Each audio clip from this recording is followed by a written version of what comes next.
Assalamualaikum warahmatullahi wabarakatuh. Perkenalkan, nama saya Nadia Aliatul Iza dari kelas MJ 401. Hari ini saya akan mempresentasikan terkait dampak kondisi politik terhadap perekonomian Indonesia untuk memenuhi ujian akhir semester perekonomian Indonesia.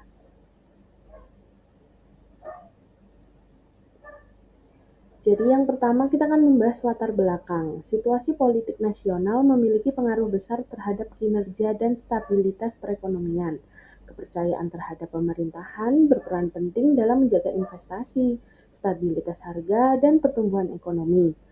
Di negara berkembang seperti Indonesia, fluktuasi politik seringkali membawa dampak yang sangat besar, baik secara langsung melalui kebijakan pemerintahan maupun secara tidak langsung melalui persepsi pasar dan pelaku ekonomi. Krisis moneter 1998 di Indonesia adalah contoh nyata bagaimana ketegangan dan ketidakpastian politik bisa memperparah krisis ekonomi yang terjadi di Indonesia. Lalu, apa saja pengaruh politik terhadap perekonomian? Yang pertama yaitu mempengaruhi faktor kepercayaan bursa dan investor. Kondisi politik yang stabil membuat investor merasa aman untuk menanamkan modal. Ketidakpastian politik membuat investor menarik diri, mengakibatkan modal keluar atau capital outflow, dan menekan nilai tukar mata uang. Lalu faktor yang kedua adalah stabilitas sosial. Konflik politik sering memicu gejolak sosial, kerusuhan, dan demonstrasi yang dapat mengganggu aktivitas bisnis dan menyebabkan gangguan distribusi barang dan jasa. Yang ketiga, ada efektivitas kebijakan ekonomi. Situasi politik yang stabil memungkinkan pemerintahan mengimplementasikan kebijakan ekonomi secara konsisten, sementara kondisi politik yang kacau akan menyebabkan kebijakan sering berubah dan menjadi tidak efektif. Dan pengaruh yang terakhir yaitu kredibilitas pemerintah. Pemerintah yang dianggap korupsi tidak kompeten akan kehilangan kepercayaan baik dari masyarakat maupun dunia internasional, sehingga akan memperburuk respon terhadap krisis ekonomi yang sedang berlangsung. Lalu, mengapa politik dan ekonomi ini saling berkaitan? Politik dan ekonomi ini saling mempengaruhi karena keduanya berhubungan erat dalam menjalin hubungan baik untuk menjalankan roda pemerintahan dan kehidupan masyarakat. Stabilitas politik adalah pondasi bagi pertumbuhan ekonomi, sementara kemakmuran ekonomi dapat mendukung stabilitas politik. Ketika politiknya goyah, kebijakan ekonomi pun sering gagal dijalankan. Akibatnya akan muncul ketidakpastian, hilangnya legitimasi, dan menurunnya kepercayaan domestik maupun internasional. Sebaliknya, kegagalan ekonomi juga dapat memicu konflik politik baru seperti yang terjadi pada tahun 1998 di Indonesia saat penurunan daya beli dan pengangguran massal memicu demonstrasi dan kerusuhan ataupun menuntut perubahan dari sisi pemerintahan. Berikut adalah artikel terkait dengan kejadian pada tahun 1998 di Indonesia yang diambil dari website CNN. Mari kita lihat kejadian Jakarta tahun seperti kota tanpa aturan. 1998. Asap hitam membubung dari pusat perbelanjaan yang terbakar, kaca-kaca pecah berhamburan di jalanan. Suara teriakan bercampur dengan dentuman keras dari bangunan yang ambruk. Di sudut lain, massa berlarian membawa barang hasil jarahan, dari elektronik hingga sembako. Sementara aparat keamanan justru menghilang. Indonesia sedang menghadapi salah satu titik terkelam dalam sejarahnya. Tapi bencana ini tidak terjadi begitu saja. Akar krisis telah tertanam jauh sebelum Mei 1998. Sejak pertengahan 1997, ekonomi Indonesia mulai terguncang oleh krisis keuangan Asia. Negara-negara tetangga seperti Thailand dan Korea Selatan mengalami dampak besar, tetapi Indonesia terkena pukulan paling keras. Mata uang rupiah yang semula stabil di angka Rp2.400 per dolar jatuh secara drastis hingga menyentuh Rp6.000 per dolar hanya dalam beberapa bulan. Ketidakstabilan ini membuat harga kebutuhan pokok meroket, seperti beras, minyak goreng, dan gula menjadi barang mewah bagi rakyat kecil. PHK massal terjadi di mana-mana. Jutaan orang kehilangan pekerjaan. dan kepercayaan terhadap pemerintah semakin runtuh. Kemudian, kemarahan rakyat mulai meledak. Demonstrasi mulai bermunculan di berbagai kota, dipimpin oleh mahasiswa yang menuntut reformasi total dan mundurnya Presiden Soeharto. Di Universitas Trisakti Jakarta, unjuk rasa besar terjadi pada 12 Mei 1998. Mahasiswa bergerak dengan damai, tetapi situasi berubah mencekam ketika aparat keamanan mulai bertindak represif. 4 mahasiswa tertembak mati. Darah yang akhirnya tertumpah di Trisakti menjadi pemicu ledakan sosial yang tak bisa dihentikan lagi. Pada 13 Mei 1998, Jakarta mulai bergejolak. Massa mulai turun ke jalan dalam jumlah besar. Namun, yang terjadi bukan sekadar demonstrasi biasa, melainkan anarki total. Toko-toko dibakar, pusat perbelanjaan mulai dijarah, dan beberapa perempuan mengalami pelecehan dan kekerasan yang hingga kini masih menjadi luka sejarah. Di beberapa tempat, orang-orang terjebak di dalam gedung yang terbakar hingga tak bisa menyelamatkan diri, dan ratusan nyawa pun melayang.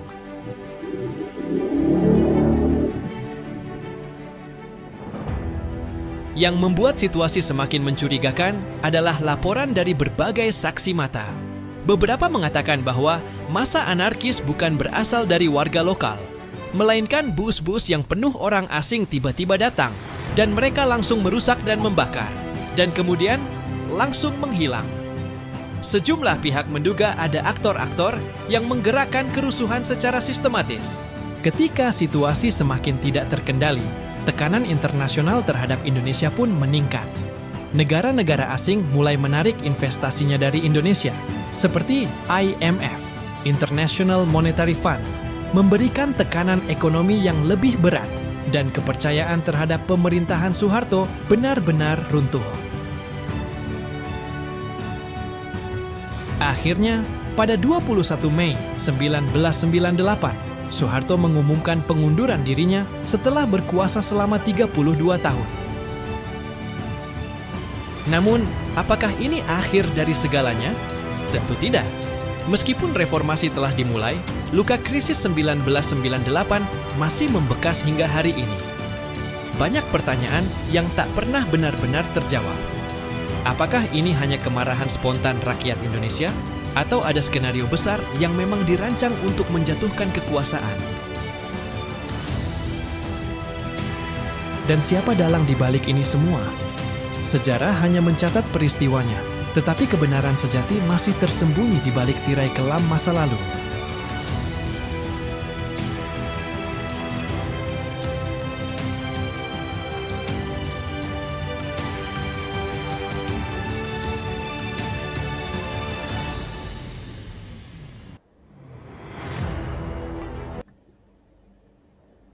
Jadi, setelah menonton video tersebut, apa yang sebenarnya terjadi pada tahun 1998 di Indonesia?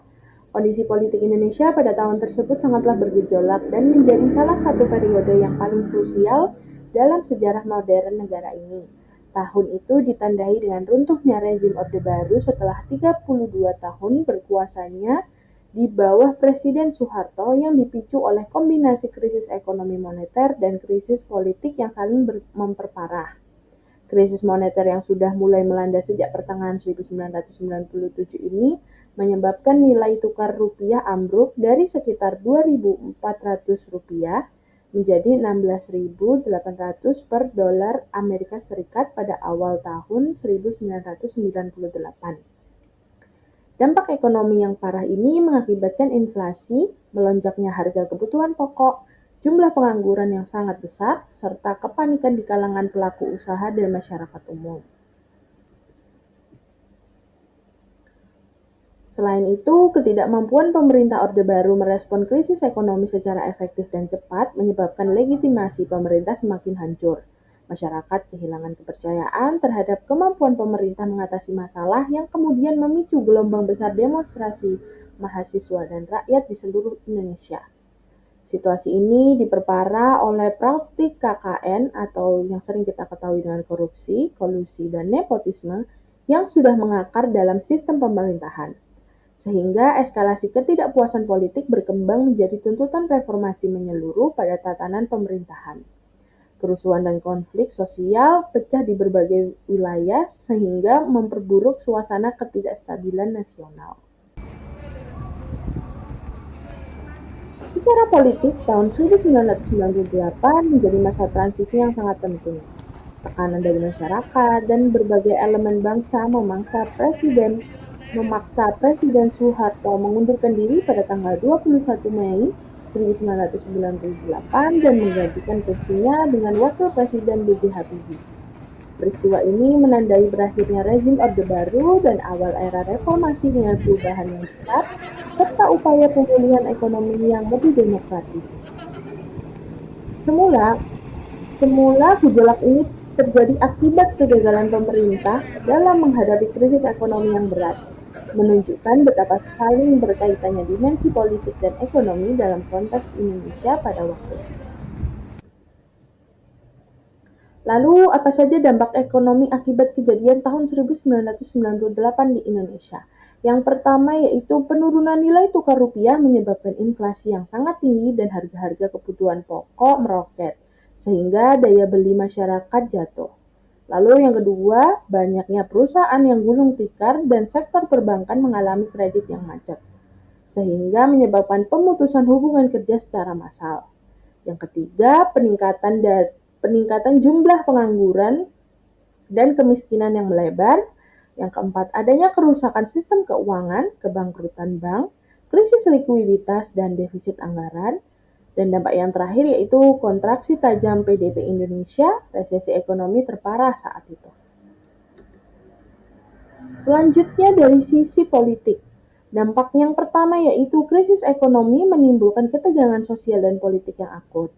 Yang kedua adanya demonstrasi besar-besaran, kerusuhan sosial, dan krisis legitimasi pemerintah Orde Baru. Yang ketiga, terjadinya krisis kepemimpinan politik sehingga terjadinya pengunduran diri Presiden Soeharto setelah 32 tahun berkuasa. Dan yang keempat, adanya reformasi politik yang membuka jalan bagi demokratisasi dan perubahan kebijakan ekonomi.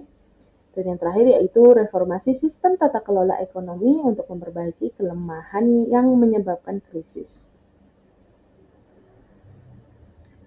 Solusi penguatan politik dan ekonomi. Ada beberapa hal yang dapat dilakukan agar hubungan dapat terjalin baik antara politik dan ekonomi di Indonesia, yaitu yang pertama reformasi pemerintahan dengan cara membangun tata kelola pemerintahan yang bersih, transparan, dan akuntabel agar kepercayaan masyarakat dan dunia internasional pulih dan tumbuh.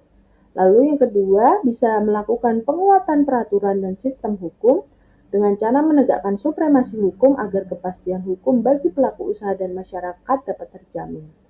Yang ketiga, dialog dan konsensus politik dengan cara mengedepankan dialog dan antara aktor politik dan menjaga stabilitas untuk mencegah konflik terbuka dan gejolak sosial.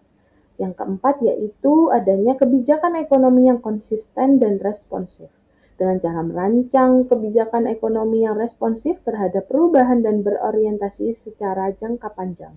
Dan yang terakhir yaitu pemberdayaan masyarakat dan peningkatan literasi ekonomi politik dengan cara memberikan edukasi agar masyarakat dapat berperan aktif dalam menjaga stabilitas politik dan ekonomi di Indonesia.